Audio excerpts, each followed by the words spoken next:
శ్రీశైలం వెళ్ళిన ప్రతి ఒక్కరు ఈ బ్యూటిఫుల్ ప్లేస్‌ని మాత్రం అస్సలు మిస్ అవ్వకండి. దీనికోసం మనం ఎక్స్‌ట్రాగా ట్రావెల్ చేయాల్సిన అవసరం లేదనమాట. మనం శ్రీశైలం వెళ్ళే రూట్‌లోనే ఉంటది కాబట్టి హ్యాపీగా దీన్ని కూడా విజిట్ అయ్యి అయితే వెళ్ళొచ్చు. లేదు శ్రీశైలం నుంచి రావాలి అనుకుంటే ఒక 4 కిలోమీటర్స్ పడతదనమాట అంతే. అండ్ మనం ఎగ్జాక్ట్‌గా పాలధార, పంచదార దగ్గరికి వెళ్ళాలి అంటే ఆల్మోస్ట్ 150-160 స్టెప్స్ అయితే ఉంటాయన్నమాట. అవన్నీ దిగితే మనం డైరెక్ట్ ఇంకా పాలధార, పంచదారకైతే వచ్చేస్తాము.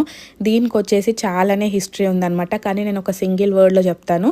శివయ్య నుదుటి నుంచి ఈ వాటర్ అయితే వస్తాయంట. సో ఈ వాటర్ కి చాలా పవిత్రత ఉంది అన్నట్టయితే బిలీవ్ చేస్తూ ఉంటారు. సో అట్లా స్నానాలు చేసే వాళ్ళు స్నానాలు చేస్తారు, తాగే వాళ్ళు తాగుతారు, ఇంటికి తీసుకెళ్ళాలి అనుకున్న వాళ్ళు ఇంటికి తీసుకెళ్తారు. సో అట్లా ఎవరి నమ్మకం వాళ్ళది. ఇంకా ఇక్కడ వచ్చేసి సీజన్ తో పని లేకుండా ఏ సీజన్ లో అయినా కూడా వాటర్ అనేది వస్తూ ఉంటదంట.